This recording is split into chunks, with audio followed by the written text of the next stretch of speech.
నాన్నగారు మిమ్మల్ని ఓడించి పంపకపోతే పద్మనాభం కాదు నా పేరు, పద్మనాభరెడ్డిగా మార్చుకుంటాను. మత మార్పిడి ఉంటది, కుల మార్పిడి కూడా ఉంటదండి, తప్పే ఉంది. Hi guys, welcome to my channel ఆర్మ్యాన్. This is RK. మాజీ మంత్రి ముద్రగడ పద్మనాభం ప్రస్తుత వైసీపీ నేతగా ఉన్నారంతే. ఉమ్మడి తూర్పుగోదావరి జిల్లాలోని పిఠాపురం అసెంబ్లీ నియోజకవర్గంలో పోటీ చేస్తున్న జనసేన పార్టీ అధినేత శ్రీ పవన్ కళ్యాణ్ని ఓడించడానికి లక్ష్యంగా పెట్టుకున్నారు ముద్రగడ పద్మనాభం. రాజకీయాలన్నాక విమర్శలు సహజం, కానీ ఇక్కడ వైరం కనిపిస్తుంది. వైరం అనాలా, విద్వేషం అనాలా? జనసేన అధినేత పవన్ కళ్యాణ్ ఏనాడు ముద్రగడ పద్మనాభంపై మాట తూలింది లేదు. పైగా పెద్ద ఆయన అంటూ గౌరవించారు కూడా. కాపు సామాజిక వర్గానికి చెందిన ముద్రగడ పద్మనాభం అదే కాపు సామాజిక వర్గానికి చెందిన పవన్ కళ్యాణ్ మీద ద్వేషం పెంచుకున్నారు. అక్కసుతో రగిలిపోతున్నారు. దేనికోసం ఇంతలా పగబట్టేశారు? చివరికి పవన్ కళ్యాణ్ గెలిస్తే ముద్రగడ పద్మనాభం రెడ్డిగా తన పేరుని మార్చుకుంటానని, పవన్ కళ్యాణ్ని ఎట్టి పరిస్థితుల్లో ఓడించి తీరుతానని ముద్రగడ పద్మనాభం సవాలు విసరడం అందరినీ విస్మయానికి గురిచేసింది. మరీ ముఖ్యంగా కాపు సామాజిక వర్గం ఈ ప్రకటనతో షాక్ గురైంది. నేను అసలు సిసలైనటువంటి కాపుని, కాపుగా పుట్టిన ప్రతివాడు కాపుగా ఉండాలని కోరుకునేవాడిని. కొన్నాళ్ల క్రితం ఒక సందర్భంలో తాను రెల్లి కులానికి స్వీకరిస్తున్నట్లు జనసేన అధినేత పవన్ కళ్యాణ్ ప్రకటించారు. అది ఆ సామాజిక వర్గంపై అభిమానం, గౌరవం, అన్నిటికీ మించి ఆ సామాజిక వర్గం ఎదుర్కొంటున్న ఇబ్బందికర పరిస్థితులకు చలించిపోయి ఆ మాటలు జనసేనాని నోటి వెంట వచ్చాయి. ఏ కులంలో పుట్టానో నాకు తెలియదు, కానీ ఏ కులంలో పుట్టాలో మనకి ఎక్కడ చాయిస్ ఉంది? నాకు నిజంగా కులాల మీద విసుగొచ్చేసింది. రెల్లి కులాన్ని ఎందుకు స్వీకరించారంటే అందరూ అవి చేయొచ్చు ఇవి చేయొచ్చు కూర్చోబెట్టి నానా చెత్త రోడ్ల మీద పడేస్తే ఆ చెత్త చెదారాన్ని శుభ్రం చేసేది ఎవరు? నేను రెల్లి కులం ఎందుకు పెట్టుకున్నానంటే ఆ చెత్తా చెదారం రాజకీయ నాయకులు చేసిన చెత్తా చెదారాన్ని ఊడవడానికి నేను ఆ కులాన్ని నేను తీసుకున్నాను.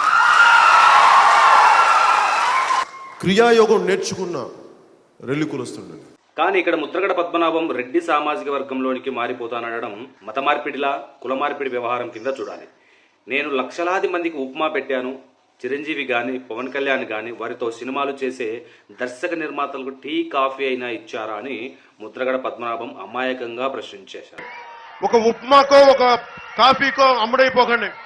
అమ్ముడైపోవాలి కొంతమంది ఉంటారు, అలా అవ్వకండి. ఇది మీ హక్కు. ఇది ఉప్మా కాఫీ అని అవమానిస్తూ ఉన్నారు. నా చేతిలో లక్షలాది మందికి ఉప్మాలు పెట్టడం కానివ్వండి, పోయినా పెట్టడం కానివ్వండి, మా ఇంటికి వచ్చిన వాళ్ళకి నాకు ఓపినంత వరకు గౌరవించేయటం అలవాటండి అయ్యా. మెగాస్టార్ చిరంజీవి గారు బ్లడ్ బ్యాంకు, ఐ బ్యాంకు నిర్వహిస్తున్నారు. పవన్ కళ్యాణ్ గారు కోట్లాది రూపాయల స్వార్థితాన్ని సహాయం కోసం ఎదురు చూసే వారికి అందిస్తున్నారు.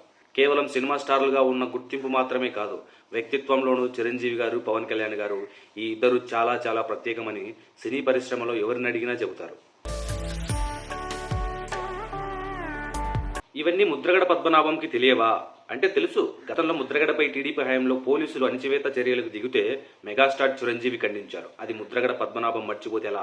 కాపు సామాజిక వర్గం నుంచి అప్పట్లో చిరంజీవి, ఇప్పుడు పవన్ కళ్యాణ్ రాజ్యాధికారం దిశగా అడుగులేస్తే ఆ కాపు సామాజిక వర్గంలో ముద్రగడ లాంటి కొందరు అడ్డు తగులుతున్నారు. ఇప్పుడు కాకపోతే ఇంకెప్పుడు?